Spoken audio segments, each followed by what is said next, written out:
And be assured, Mr. Boone, if it was your intention to fire my imagination with your glowing account of the beauties of Kentucky, you have succeeded admirably. The prospect of resolving the land grant issue for the valiant men who served under me, coupled with a lifetime ambition to travel the trail you have blazed, prompts me to make plans for an immediate personal tour of inspection. Mr. President, as the man responsible for your safety and well-being, I not only disapprove of this journey, I wondered how long it would take you to explode, Colonel. Confound it, sir. How many times must you be reminded that the chief executive of these not two United States has inherited a large collection of enemies? 3 attempts were made to assassinate you before the inauguration. 2 have been tried since.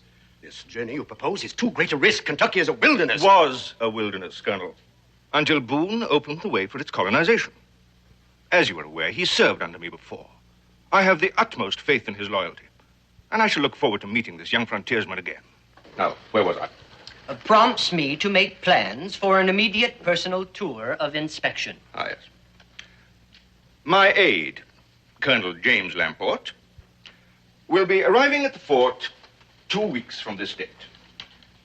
I trust it will be convenient to meet with him and make arrangements for my journey over Boone's Trace, which I hopefully wish to make under your personal direction. With kindest regards, looking forward to our next meeting, I remain respectfully. Would you read that back to me, please, Mr. Portman? Dear Mr. Boone. In reply to your letter of the 21st, Pa? I'm deeply... Pa? Is it true, Pa? Is it true, Pa? Is it real honest true? It's what true? About President Washington. Ma says he's coming here to Kentucky. Well, that's what it says in the letter. You don't seem very excited about it. Well, ordinarily, I'd be real excited. But under the circumstances, I can't honestly say that I am. I don't understand, Pa. Well, neither do I. This letter from Mr. Washington is an answer to one I never wrote in the first place.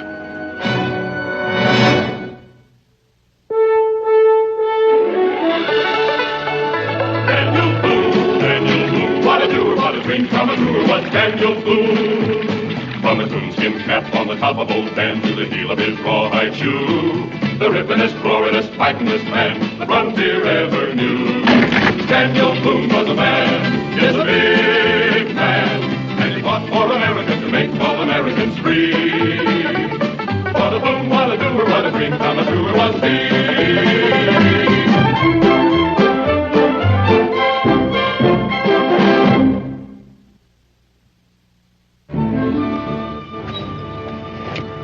See how it's possible to receive an answer to a letter that you've never written from the President of the United States. It's the first thing I'm going to ask Colonel Lamport when I see him. Supposing he doesn't have an answer, I'll just keep on going till I get to Mr. Washington himself. I don't like this, Daniel. I don't like it either. That's why I came looking for you. How many people know about this letter? I know everybody in Boonesboro, except they don't know what's in it. Only Becky and the children know. What does Becky make of it? About as much as you and I do. Either somebody made a mistake, or somebody didn't. Well, either way, the president's dependent on me. But you're not even sure that he's the one who wrote the letter. That signature could be a forgery. Well, the courier's credentials were in order. It was closed with the official seal. Well, those could be forged, too. This whole thing could be a trap, a ruse to lure you on some fool's errand. I've thought about that, too. You know what I think? What? This fish is much too salty. And you should know by now. You've already eaten 6. Thank you. Now tell me, Daniel, what can I do to help? I thought maybe you might like to come along. Well, the fishing isn't very good anyway. I would like the opportunity of meeting the president. Perhaps even of telling him that my people would like to be a part of this country's future, as well as its past. I'm sure Mr. Washington would be pleased to talk to you.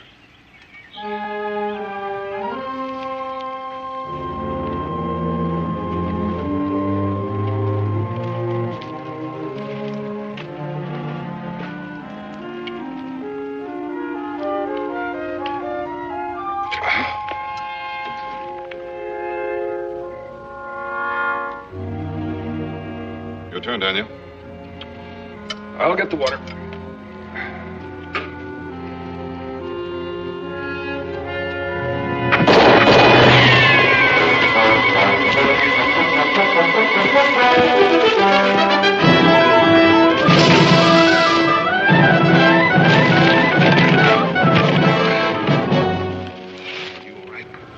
My tail feathers are a bit ruffled. You think they're still out there? I don't know. Why would anybody want to kill you, Mingo? Are you sure it was me? It wasn't me. I must have walked within 10 feet of them. They could have hit me with a rock.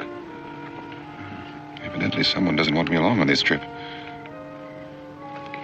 Yeah, I wonder why.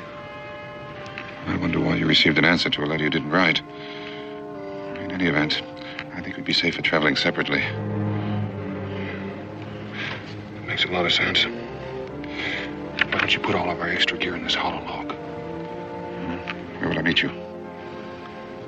Meet me at Clinch River. Maybe by then I'll have some answers for you.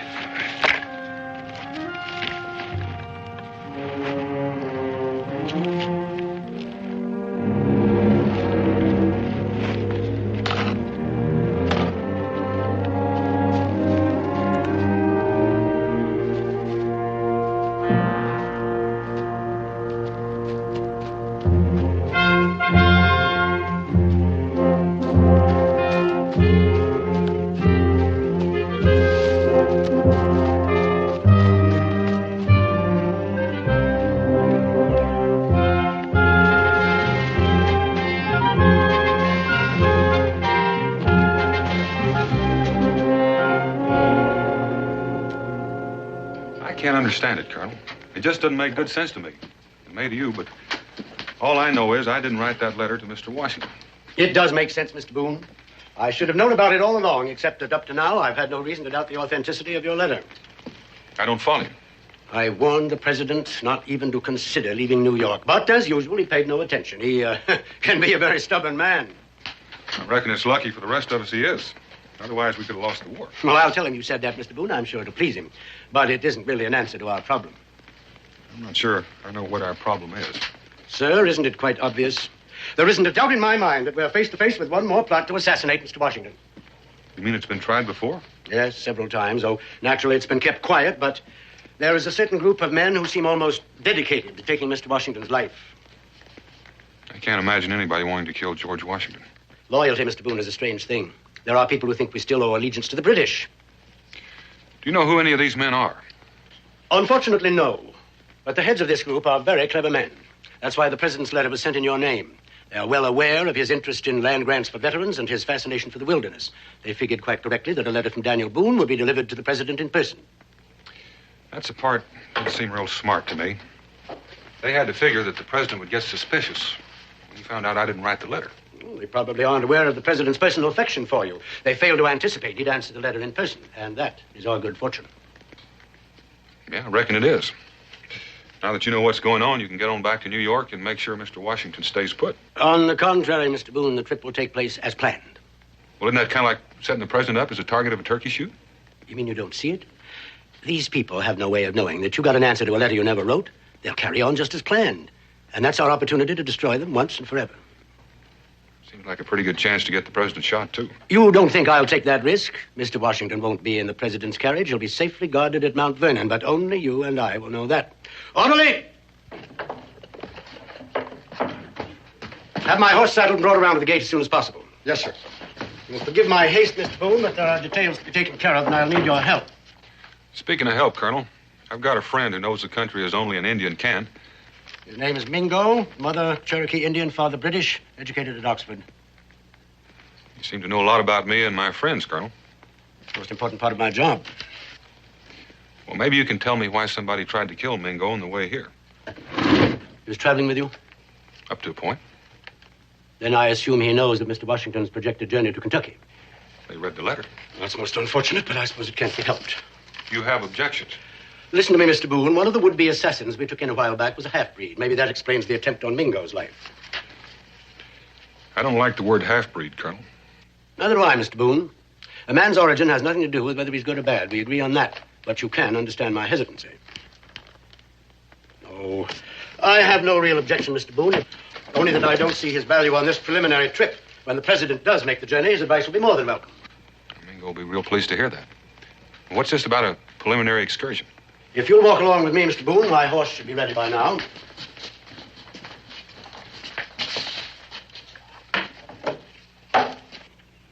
Due to the risks involved, I have thought it advisable to make a prior study of our intended route.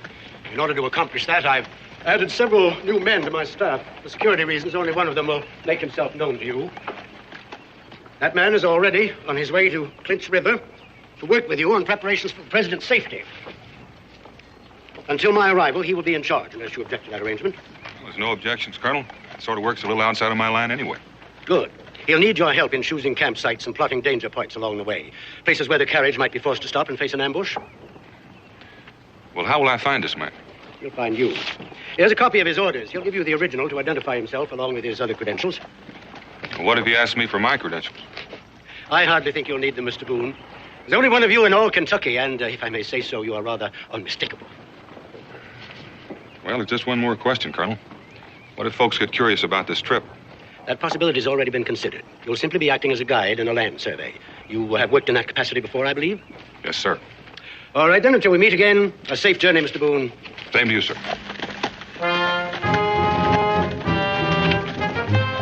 Captain Edgar Newton.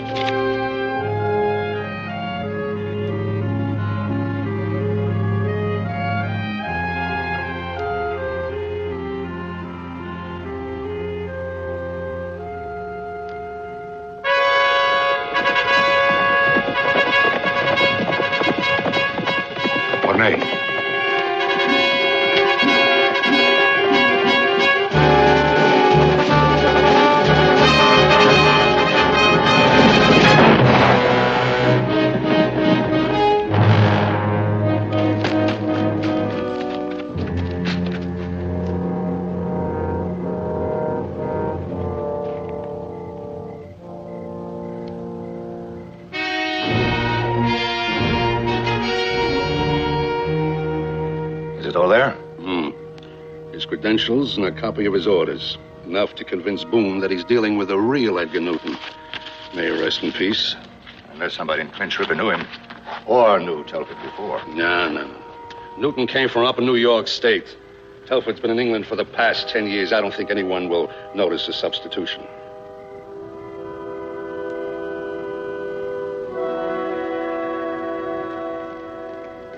Sit down, Warner. You've walked at least 10 miles since dark. Newton should have been here long before this. So doesn't that bother you? Not especially. His horse could have gone lame, or he could have been delayed in some other way. Or we could have chosen the wrong spot for the rendezvous. Since it was the same in both orders, I don't think there's much chance of that now. Have another drink, you'll be alone. You seem to forget we have a schedule to keep, and there's been small allowance made for error. There might have been a change in plans. In that case, allow me to congratulate you on your alertness, gentlemen. I could have killed you both easily. Give me a drink, John. At least I'm glad to see you both here on time. On time? We've been waiting here since noon. My horse apologizes. We've been traveling since morning. And we're not staying the night? No, Boone's due in Clinch River sometime tomorrow. I'm expected to meet him there. I'll saddle up then. No. The colonel thinks it's better we travel separately and meet as strangers.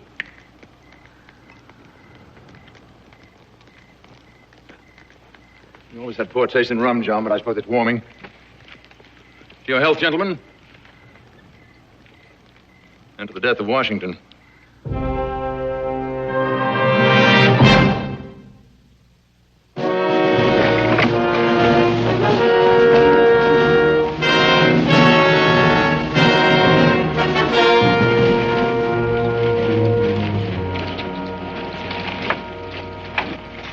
Looks like you've been riding the far piece, stranger. Riding hard. Far and too fast. Oh, you take care of my horse for me. Yes, sir. How long you plan on staying? Overnight, at least. You look like you could use a rest. Is there an inn in town where I can get some decent food and lodging? Well, the Village Inn is just up the street. Ain't really decent, but it's the only place in town. Thank you. By the way, would you happen to know a man named Daniel Boone? Daniel? You are a stranger around here, mister. Reckon ain't anybody in the whole territory don't know him. Well, do you know if he's here in town? Well, I ain't seen him. He ain't a man you could overlook real easy. Thank you. I beg your pardon? Haven't we met before? That seems unlikely since I'm not in the habit of associating with savages. I'm sure I've seen you before. And I'm sure you should be taught some manners. Fight! Nearly knocked him down! Fight! Somebody get a fight! Look, we have no quarrel. Get that Indian!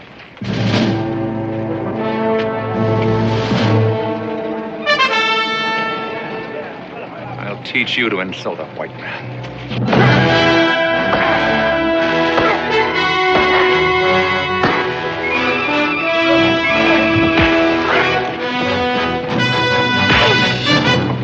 You all right, Mingo? No thanks to him. Would you like a free swing at him? That seems to be his style of fighting. Excuse me, sir. I think there's been a slight misunderstanding. You're sure of it. Now, you better get out of here, mister. He may not want to swing at you, but I'm real tempted. I believe I heard him call you Daniel. Your last name happened to be Boone? Could be. Afraid I owe you and your friend an apology, sir. This whole affair was entirely my fault. It's unfortunate we had to meet this way, but perhaps the whole incident can be forgotten. For our mutual advantage. My name is Edgar Newton. Edgar Newton? Since what we have to discuss is confidential, I would prefer to find somewhere more private. If you'll meet me tonight in the tap room, I'll be happy to show you a copy of my credentials and my orders. Perhaps that will suffice to convince you.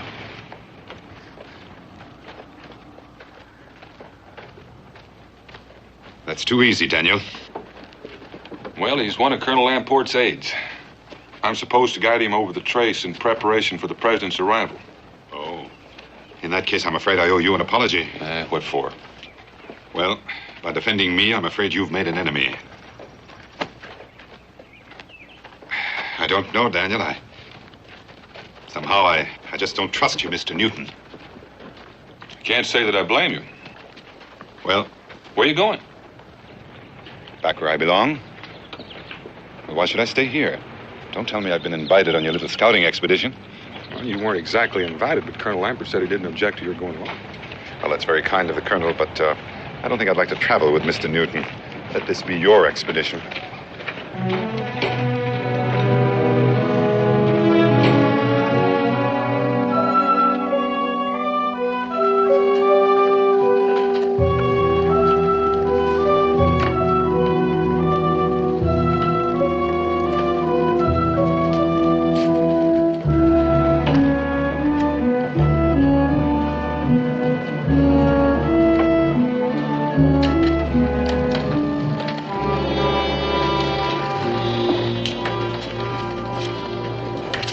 Papers seem to be in order. At least that's one thing between us that's settled.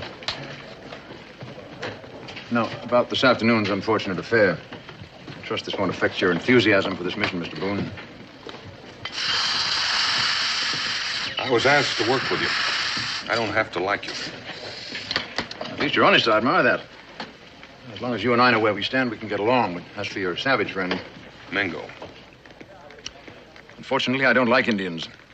Very sound and personal reasons. I've apologized for what took place, but your friend appears to be a little arrogant. Before you go any further, Mr. Newton, I think you should know that Colonel Lamport has given his permission for Mingo to come along. Surely you can't be serious. I can't believe he'd trust the safety of the President of the United States to... You can believe it, Mr. Newton. I didn't even know the Colonel had been consulted on this matter, or that your Indian knew what our plans were. Well, in the circumstances, I suppose I'm compelled to respect the judgment of my superiors. I can't say I look forward to the pleasure of traveling with your Mingo.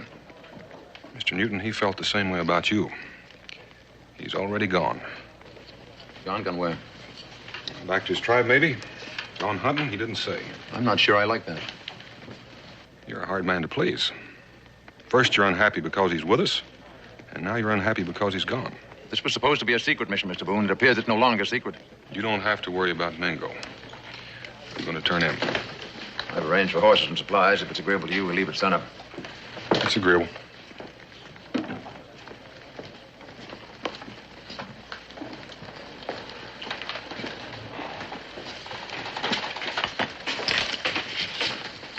So, what did you find out? Nothing we didn't know before, except the Indian's gone. I could have told you that before. We saw him leave shortly before sunup. Which direction was he headed? West. I get after him. At this time of night? At this time of night, he can't have traveled far. don't see what harm he can do. He knew me in London. Not very well, fortunately, but given enough time, he might remember me. You can't take a chance like that. Where do we go, then? You find me on the trail, we leave at sunup. What do we do with the Indian when we find him? Just what you were told to do before. Only this time, don't miss.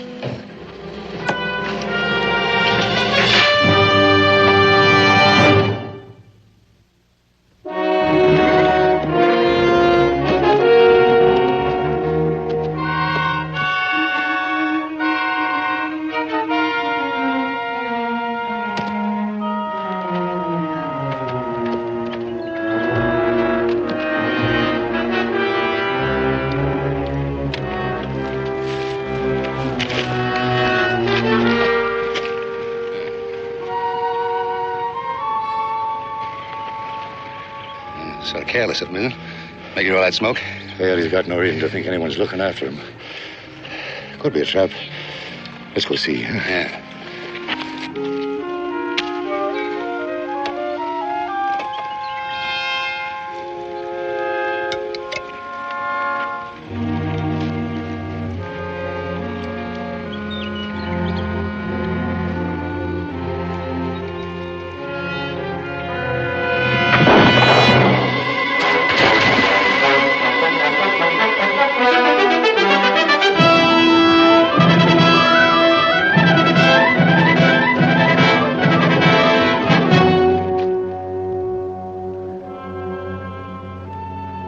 Are you sure you hit him? Saw him fall, didn't you? Yeah, but I don't see any sign of him now. He's drifting with the current. Now stop worrying. I've never missed an easy target like that. Well, now that was real thoughtful of him. I think coffee ready for us? Don't you think we ought to go back and report this? Boone said he and Boone were due to leave at sunup. Should put him here sometime around noon. All we got to do is wait.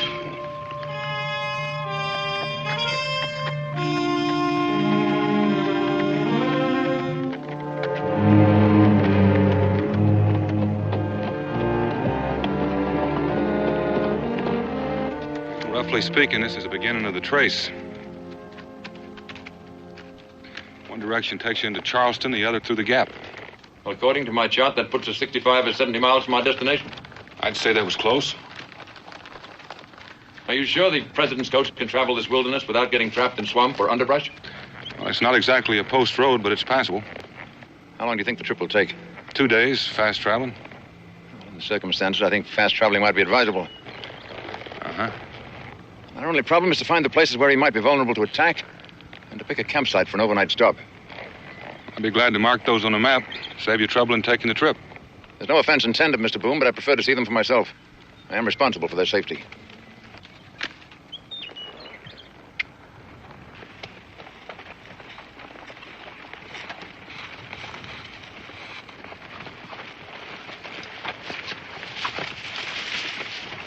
How many will be in the military escort for Mr. Washington? 4 cavalry troopers and a driver. 4 troopers? It's Colonel Lampert's idea. He felt that a larger troop might attract attention. Well, if it was me, I'd swap a little attention for a few more men. You're forgetting Colonel Lampert and myself.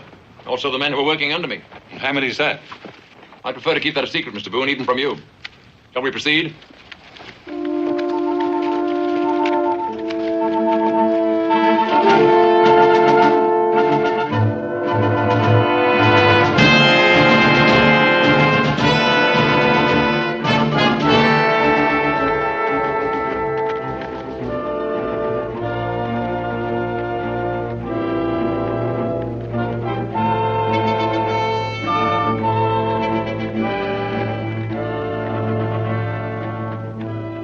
I know very little about assassination, Mr. Newton. But if I was going to ambush somebody on this trail, this is the spot I'd pick. Inclined to agree with you, Mr. Boone. All a man would have to do is push a rock up there, down on the road, and sit back and take pot shots at anything that moved. No room down here for a team to turn and run. How far does this road run through the gorge? Not more than a quarter of a mile. But that's far enough. You can rest assured, Mr. Boone, I'll keep this place in mind.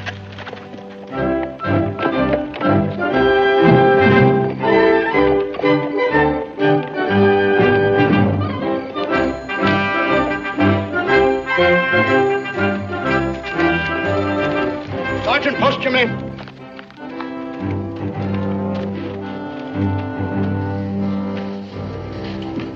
Good evening, sir. Is there something I can do for you? Yes, have you a Captain Edgar Newton lodging here? I'm Colonel Lamport. Colonel, I've been expecting you. Captain Newton left at daybreak along with Daniel Boone. Ah, well, then I expect he gave you certain instructions prior to leaving. That he did, sir. He told me to clear the house and close the tap room for the night. There's no one here except me. Very good.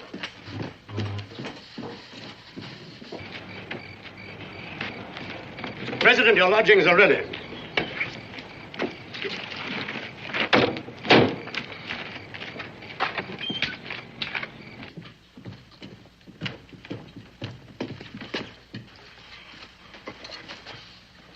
Stand at ease. General Washington. Oh, Mr. President, I never thought I'd have the honor. Colonel Lamport tells me you served under me throughout the war. It's always a pleasure to greet an old comrade at arms. I presume you have my lodgings ready? Oh, yes, sir. I'll dine in my rooms. It would be my pleasure if you join me, Colonel. I'm afraid I must ask to be excused, sir. I'd planned to ride ahead and join Captain Newton. I'm anxious to see that he's taken all necessary precautions. I'm flattered by your solicitude for my safety, Colonel. You really deserve a rest. But then you never were one to take your duties lightly. Thank you, sir. Then I'll join you tomorrow somewhere along the trace. Very well. Convey my best regards to Mr. Boone. Say I look forward to our meeting. Yes, sir. Good night. And now, my genial host. If you'll follow me, sir.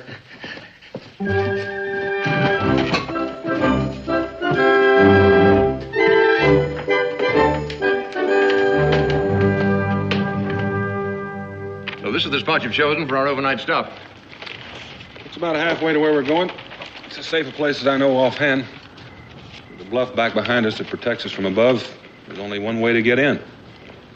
I can see all that, Mr. Boone. I'm not objecting to your choice.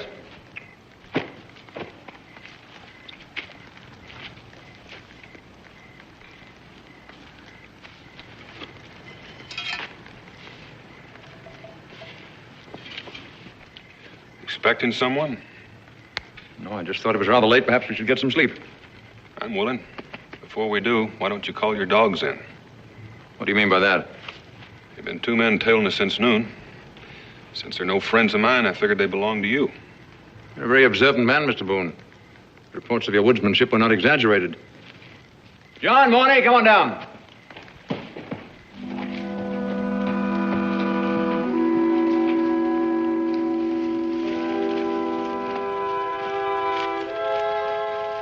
Just an added precaution. If something happened to me, there'd be someone else to carry on. I'd like to meet my two trusted aides. This is the great Daniel Boone. We've met. That we have. Mr. Boone has been suspicious of me for some time. Tie him up, John. Ringo was right about you after all. He said he thought you two had met before. I was afraid he'd recognize me. That's why I tried to kill him yesterday. I trust you caught up with the Indian this time. Early this morning. There's no cause for worry now. We had to be eliminated, Mr. Boone. He knew too much. I hate to interfere with your pleasure. Mr. Washington is expecting me to meet him. If I'm not there, I'm sure there'll be some questions asked. I doubt there'll be any questions asked. You see, contrary to what you think, Washington is not at Mount Vernon. He's due to leave Clinch River sometime before dawn. So you've done away with Colonel Lamport, too. Let's just say Colonel Lamport is in good hands. Tie his feet as well, John.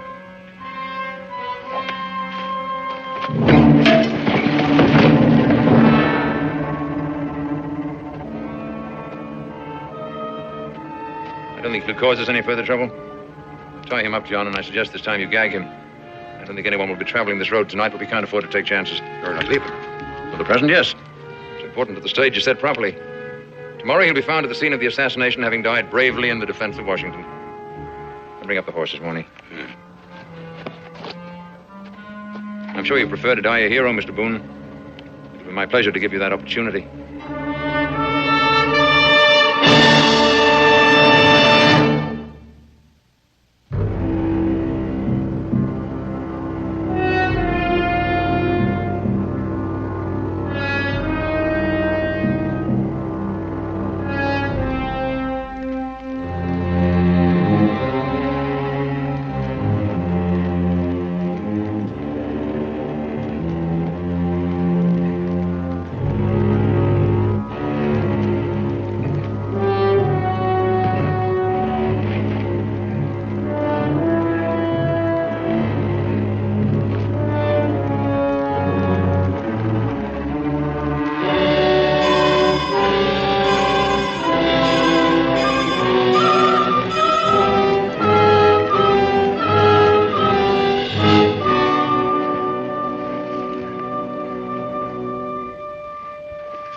they got you, too.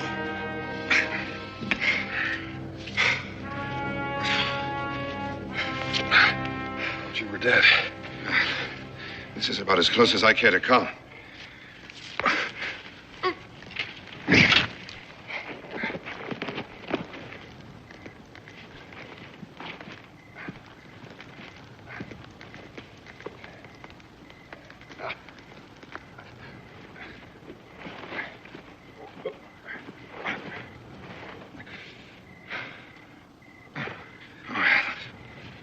How long you been traveling? Since daylight. Well, if I didn't kill you, you ought to live to be 100. Now, you just sit there and don't try to move.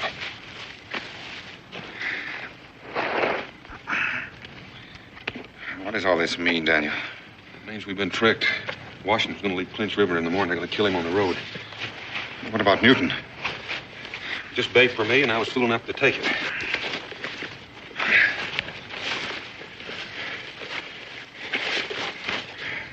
A few Newton likes clean shirts and brandy. How many were involved in the conspiracy? Well, there's Newton. 2 more that I know of. They're the ones that ambushed you. There's probably more. Washington has 4 troopers in his escort. It's all my fault. I never should have lost my temper and left you. If I had stayed, sooner or later I would have remembered Newton, and we would have been on our guard. You remember it? Yes, now that it's too late. I met him at the Royal Military Academy in London. And his name wasn't Newton then. Here, take a sip on this.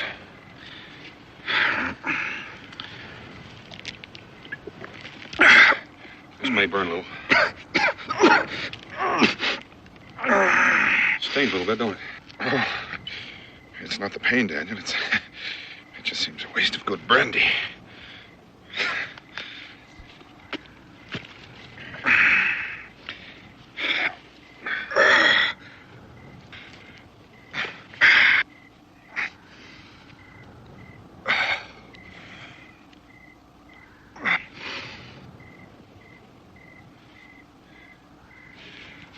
I ought to hold you till I get back.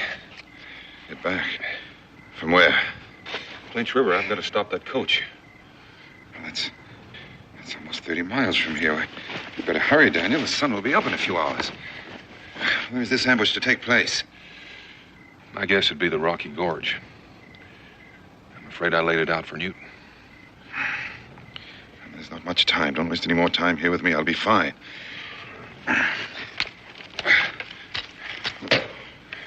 What about you? What if you run into them on the way? Well, they'll think I'm still tied up here. That'll be my advantage, just in case one of them comes back. Is there anything else you want? I just want you to be on your way, Daniel.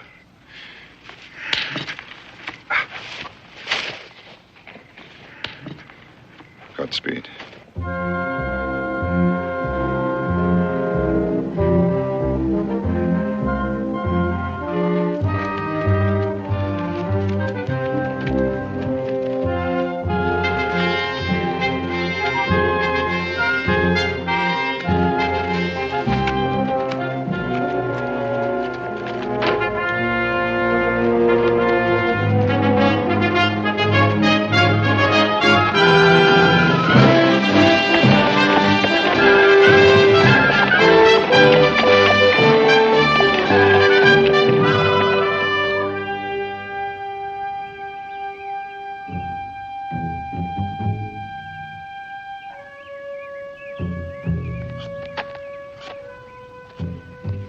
Stop toying with that confounded knife. You're getting on my nerves.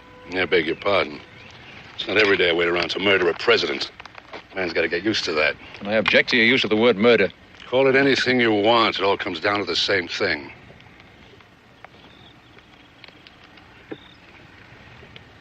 You're not thinking of getting out, are you, Money? Because I assure you it's much too late. I didn't say that. I just said I didn't like the waiting. Nor does any of us.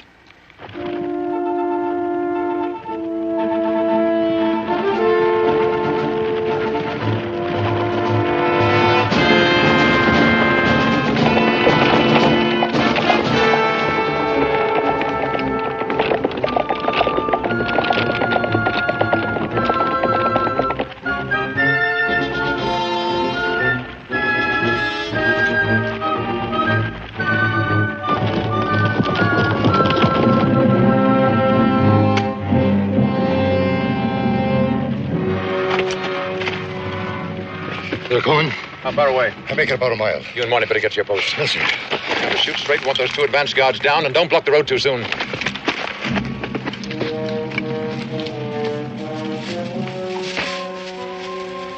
The end of a long period of planning. And the realization of a dream. Good luck to both of us.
Daniel. How did you get here? If you could run 30 miles, I could walk 3. The President, I trust he's safe. If you think you can walk a few feet further, you might ask him. He's standing right over there by the coach. You mean to say he came with you? First in peace, first in war. He's a mighty stubborn man. Quite sure you're all right, Mr. Joseph. My congratulations, Mr. Boone, to you and your friend. And my eternal gratitude. I owe my life to both of you. I reckon the whole country owes its life to you, sir. No more than to the other men who fought and died for it. Well, now, it seems I shall be seeing Kentucky after all. Yes, sir. Your friend seems to be wounded, Mr. Boone. Would you both consent to completing the journey in my carriage as my guests? Mingo, you wanted to powwow with the President. Here's your chance. Thank you, Mr. President. I think I'd better stay and do what has to be done. I'll join you later on, sir.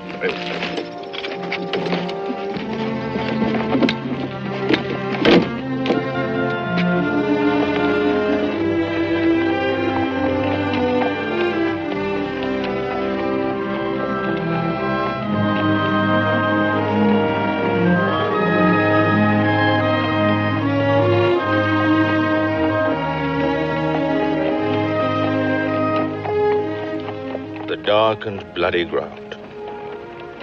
What a harsh phrase for such a peaceful countryside. The land has seen much fighting, and will see much more before there's an end to it. But there will be an end to it. Not in my lifetime, perhaps not in yours. Someday there'll be an end to this bloodshed. How do the Cherokee feel about it, Mingo? The Cherokee are a proud race, Mr. President. At first they fought against the whites. But our chief is a wise man. He no longer lives in dreams, but he's learned to live with reality. He knows that we must live together in peace or forever be driven from our lands. The choice is obvious. And tragic, in a way, but there's no help for that. If all the tribes felt as you do, the problem would be simpler. Many lives that would be forfeit could be saved. It has ever been thus. And ever will be. The country is young. There is nowhere to go but to the west. Perhaps someday we'll even cross the Mississippi and move on to the westward from there. people will fight. As long as man is greedy and the land offers wealth, there will be fighting. But enough of this. I came here to see if this country is suitable for land grants and to enjoy myself during my brief stay. There'll be grief enough when I return without borrowing from the future. You know, I envy you and your friend Daniel. Envy? Us? I envy you your freedom, your leisure, your time for hunting and fishing, for enjoying your life. I wish I could share it with you. Even for a few days? Even for a few days. I think that might be arranged, Mr. President. I was on a fishing trip when I started this journey. The fish is still there. It's a splendid way to see the country. An excellent idea, Mingo. I should have thought of it myself. Now, that's one promise I intend to hold you to.